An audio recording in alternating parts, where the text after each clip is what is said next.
Hello friends, नमस्कार। मैं हूँ सीमा। फ्रेंड्स, आज मैं अपने हिंदी स्टडी चैनल में लेके आई हूँ बर्ड के बारे में। तो फ्रेंड देखिए, ये बर्ड क्या है, ये पूरे डिटेल में बता रही हूँ। बर्ड क्या है? बर्ड क्या है? बर्ड भाषा की सबसे छोटी इकाई है। बर्ड भाषा की सबसे छोटी इकाई है। बर्ड भाषा का वह रूप है जिसके माध्यम से विचारों को लिपिबद्ध किया जाता है। अब इससे छोटा कोई भाषा के लिए कुछ है ही नहीं। सबसे छोटा मतलब कि इकाई माना गया है बर्ड को। अब ये हो गया कि बर्ड सबसे छोटी इकाई है जिसके माध्यम से हम विचारों को लिपिबद्ध करके यूज करते हैं। अब ये है वर्णमाला। बर्ड क्या है? ये है, लेकिन वर्णमाला क्या है? अब ये देखिए, वर्णमाला क्या है। वर्णों के समूह को वर्णमाला कहते हैं। वर्णों के समूह को, क्रम वाइज जो समूह है, एक के बाद एक, उस समूह को हम वर्णमाला कहते हैं। अब उसके बाद आया स्वर। स्वर वावेल्स वे वर्ड जिनके उच्चारण में अन्य वर्ण की सहायता नहीं होती, उसको स्वर कहते हैं। स्वर में हम व्यंजन या फिर और किसी का सहारा नहीं लेते हैं, वो डायरेक्ट ही वो यूज किया जाता है। वे वर्ड जिनके उच्चारण यानी जिनको बोलने के लिए, जिसको पढ़ने के लिए हम किसी अन्य वर्ण की सहायता नहीं लेते हैं, इनकी संख्या 11 होती है। यानी स्वर की संख्या 11 होती है। अब देखिए व्यंजन, कॉन्सोनेंट्स। जिन वर्डों को बोलने के लिए स्वरों की आवश्यकता होती है, उसे व्यंजन कहते हैं। इनकी संख्या 33 है, 33 है। ये हो गया अयोगवाह। अयोगवाह किसको कहते हैं?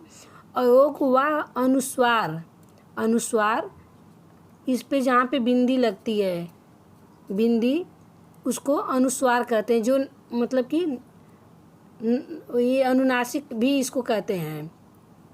लेकिन अयोगवाह में 2 हैं, अनुस्वार और विसर्ग। ये है डबल, ये सिंगल है, ये डबल है, जो कि लास्ट में हमारे ये वर्ड के ऊपर लगता है और ये वर्ड के साइड में लगता है। उसको अनुस्वार और विसर्ग कहते हैं। उसके चिन्ह है, अनुस्वार के चिन्ह है, विसर्ग के चिन्ह है, को कहते हैं। ये ना तो स्वर के अंतर्गत आते हैं और ना ही व्यंजन के अंतर्गत आते हैं। ये ना तो स्वर के अंतर्गत आते हैं और ना ही व्यंजन के अंतर्गत आते हैं।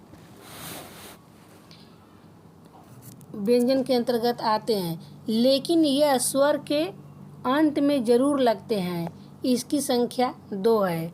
2 कौन कौन से है? वही ये वहाँ पे मैं बताई अगले पेज में।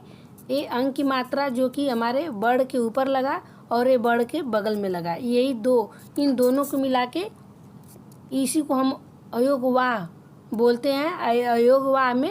अयोगवाह की संख्या 2 है, जो कि अंग, और इसलिए हमारे इसको इन दोनों को लेके हमारे स्वर तो 13 होते हैं, 13 होते हैं, लेकिन इन्हीं दोनों को निकाल के हम 11 किए हैं।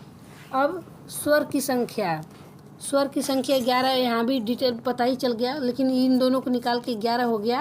अ, आ, ई, छोटा ऊ, बड़ा ऊ, सॉरी यहाँ पे लिखना भूल गई हूँ। ऋषि मतलब री, ए, ओ, औ। ये हमारे, ये छोटा ऊ, बड़ा ऊ हम 2 भूल गए हैं। बाकी मतलब कि ये हमारे 1 2 3 4 ऊ 4 2 6 7 8 9 10 11, ये 11 संख्या हो गई। अब देखिए, ये स्वर की संख्या 11 हो गई, लेकिन इसकी डिटेल जानने के लिए यहाँ पे जीभ के माध्यम से, फिर मतलब कि जीभ के आधार पे स्वरों के भेद, हमारे मतलब कि मुख के हिसाब से कई तरह के, कई आधार पे स्वरों के भेद अलग अलग हैं। यहाँ पे जीवा है, जीव के आधार पर स्वरों के भेद। जीव के आधार पर कितने स्वर के भेद हैं? ये 3 हैं। अग्र स्वर, पश्च मतलब पीछे स्वर, और पिछला स्वर, और मध्य स्वर।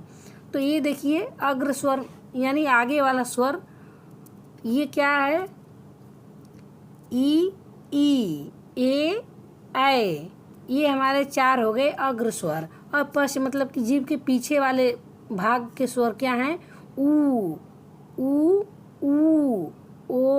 औ, आ, ये हमारे जीभ के पीछे वाले भाग के स्वर हैं।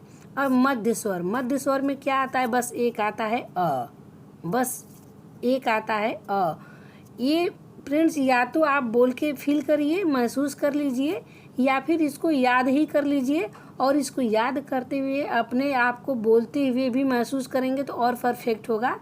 ऐसे ये सारी बातें किसी ने वो नहीं किया है, बहुत बहुत एक्सपीरियंस लोगों ने ये इस तरह का अनुभव करके और इस तरह की श्रेणी में इसको रखा है। तो ये कोई वो नहीं है कि ये वो है, हम महसूस भी कर सकते हैं, हम ये क्या सही है क्या गलत है, हम अपने आप को अपनी फीलिंग बोल के जीभ को महसूस करके भी हम कह लेंगे कि हाँ ये जिस किसी ने किया है सही किया है। तो कुछ नहीं है, जो सही है गलत है हम भी अपने तरफ से कह के हम भी उसको कर सकते हैं कि हाँ ये सही है। तो ऐसे ये भागों में बांटा गया है, एक अनुभव के ही आधार पे बांटा गया है। तो मध्य ये अ है बस इसमें, मध्य स्वर में। अग्र स्वर में ई, ए, ऐ, ये अग्र स्वर, ये हो गया ऊ, ओ, औ, आ, ये पश्च पीछे वाला स्वर जीभ के, और ये मध्य स्वर अ, ये बोल के भी हम अपना महसूस भी कर सकते हैं। अब ये हो गया जीभ के आधार पर। अभी हो गया ओष्ठाकृति यानी होठ के आधार पर। अब होठ के आधार पे कौन कौन से हैं, वृत्तमुखी स्वर, वृत्त का मतलब ही होता है गोल, गोल मतलब कि ओठ कैसे गोल बना के हमारे कौन कौन से स्वर निकलेंगे ये इसके बारे में बताएगा। जिन स्वरों के उच्चारण में होठों का आकार गोल हो जाता है उसे वृत्ताकार यानी वृत्ताकार या वृत्तमुखी स्वर कहते हैं। अब इसमें कौन कौन से हैं ये मैं पहले ही बोली कि जिस किसी ने बनाया है ये बिल्कुल इसी के आधार पे अनुभव करके ये बिल्कुल सटीक जानने, हिंदी की सटीक जानकारी के लिए ऐसे ही है। जैसे एग्जाम्पल में है ऊ कहते हम लोग का ओठ गोल हो रहा है, या फिर बड़ा ऊ भी कहने में ऊ ओठ दोनों में गोल हो रहा है। ओ इसमें भी गोले हो रहा है। ओ वो भी स्पष्ट गोल हो रहा है। आ नहीं अ, ये अ है, ऊपर ऐसे करके है ना इसलिए अ है। ये हो गया मतलब कि कौन से उच्चारण, कौन से स्वरों को उच्चारण करने में मेरे ओठों का मतलब कि आकार गोल हो जाता है। तो ये ऊ अ सारे मतलब एक्सपीरियंस करने वाली चीज़ें हैं, सब लोग को भी पता चलेगा कि हाँ ये सही है। अब ये अवृत्तिमुख मतलब वृत्त वाले का मतलब, वृत्त का मतलब गोल, लेकिन अवृत्त का मतलब कि बिना गोल, इसका यही मतलब होगा स्वर। अब अवृत्तमुखी स्वर के अंतर्गत क्या आता है, जिन स्वरों के उच्चारण में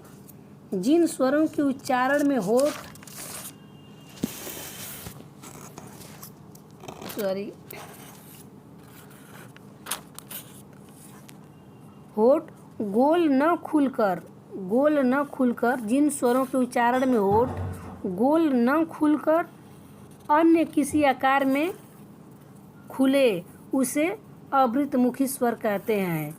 जैसे अ, आ, अ सिंपल सा है, गोल नहीं है। आ ऐसे मुंह फैले हुए हो रहा है। ई ऐसे हो रहा है। ए, ऐ।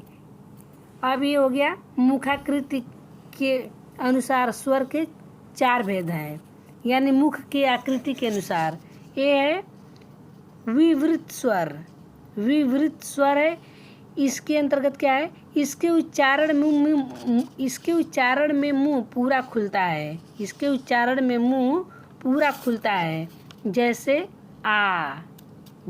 आ है पूरा मुंह खुला, बस एक ही है इसमें आ। अब ये अर्ध विवृत स्वर, इसके अंतर्गत क्या है, जिन स्वर के उच्चारण में मुख आधा खुलता है, जैसे अ आधा खुला, ऐ, औ, इसमें बस यही है 3 अ, ऐ, औ। अब तीसरा है समृद्ध स्वर। तीसरा है समृद्ध स्वर। वे स्वर जिनके उच्चारण में मुंह लगभग बंद रहता है, जैसे ई, ऊ। ये जैसे जो है उसी के बारे में बताया गया है, कोई खास नहीं है, बस एक बार ध्यान से पढ़ने की ही बात है और कुछ है नहीं। जैसा ये है ना वैसा ही यहाँ इसके नीचे लिखा भी गया है और महसूस करके हम पता भी कर लेंगे कि हाँ सही है, फील करने वाली ये चीज़ है। ये है अर्ध समृद्ध स्वर। वे स्वर जिनके उच्चारण में मुंह आधा बंद रहता है, जैसे ए, ओ।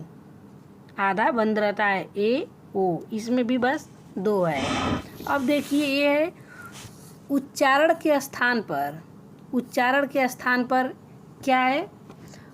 ये तो सारे मुंह का आकार वाली बात होगी, लेकिन उच्चारण जो हम लोग बोलते हैं, जिनका हम उच्चारण करते हैं, मुंह से बोलते हैं, उसके आधार पे कितने हैं? अनुनासिक स्वर। अनुनासिक स्वर। इन स्वरों के उच्चारण में ध्वनि मुख के साथ साथ नाक से भी निकलती है। ये क्या है कि इनके स्वरों के उच्चारण में ध्वनि मुख के साथ साथ नाक से भी निकलती है, जैसे कहाँ, नाक का सहारा आ गया। चांद, नाक का सहारा आ रहा है। आँख, यहाँ पे जितने यहाँ पे चंद्र बिंदु रहेंगे ये सारे हमारे ये अनुनासिक स्वर में आएंगे। निर्नुनासिक स्वर यानी बिना नाक के सहारे वाला। इसके अंतर्गत देखिए इसकी ध्वनि केवल मुख से निकलती है। इसकी ध्वनि केवल मुख से निकलती है, जैसे अ, आ, ई, ऊ, ए, ओ, औ। नाक का सहारा नहीं लिया गया है। इसमें सारे हैं ये भी फील करने वाली बात है। अनुनासिक बहुत कम ही है, जहाँ पे ये मतलब बिंदु लगेंगे वही बस अनुनासिक में आएगा। अब ये हो गया उच्चारण समय के आधार पर। उच्चारण का जो समय हम मतलब कि छोटी छोटी बातें इसमें डिटेल करके बताया गया है ना, इसलिए इतनी डिटेल में है कि उच्चारण, ये उच्चारण के आधार पर, उच्चारण स्थान के आधार पर, मतलब उच्चारण का स्थान क्या है? नाक एक स्थान है ये, और एक मुंह भी स्थान है। तो ये उच्चारण करते समय किन किन स्थानों से लिया जा रहा है उसके आधार पे है, लेकिन ये अब समय के आधार पे लिया गया है। वो तो हमारे एक प्रकार से अंग के बारे में कह रहा है, नाक है, मुंह है, ऐसे करके। तो ये उच्चारण समय के आधार पे। लघु स्वर, इसको हर्ष भी कहते हैं स्वर। जिन स्वरों के उच्चारण में कम समय लगता है वे लघु स्वर कहलाते हैं, जैसे अ, ई, ऊ, री। ये इसमें कम समय लग रहे हैं। अब ये दीर्घ का मतलब ये लंबा। दीर्घ स्वर जिन स्वरों के उच्चारण में अपेक्षाकृत अधिक समय लगता है, या फिर कह लीजिए तो ये जो लघु स्वर है इसका 2 गुना समय लगता है, अर्थात 2 मात्राएं लगती है। जिन स्वरों के उच्चारण में अपेक्षाकृत अधिक समय लगता है, अर्थात 2 मात्राएं लगती है, उसे दीर्घ स्वर कहते हैं। दूसरे शब्दों में स्वरों की संधि रहती है। स्वरों की संधि रहती है, जो संधि हम पढ़ते हैं तो उसमें भी इस तरह से समझने पर वो भी समझ में आएगा कि दीर्घ संधि क्या है। तो ये यहीं से पता चलता है। उसमें 2 स्वरों की संधि रहती है, जैसे आ, ई, ऊ, ए, औ, औ। ये मतलब कि ये मेरे मूल रूप से जो होते हैं स्वर वो नहीं है। मूल रूप से हमारे स्वर बस 4 ही हैं, अ, ई, ऊ, री। यही मेरे 4 मतलब कि वो हैं मूल रूप से। लेकिन बाकी ये सारे क्या हैं? ये सारे मिल के बने हैं। अ मिल के आ बन गया, ये ऐसे करके एक दूसरे से ये मतलब मिल के बने हुए हैं ये। तो ये मेरे हो गए दीर्घ स्वर हो गए। इसको कहने में, इसका उच्चारण करने में समय ज़्यादा लगता है, इसलिए समय के आधार पे है।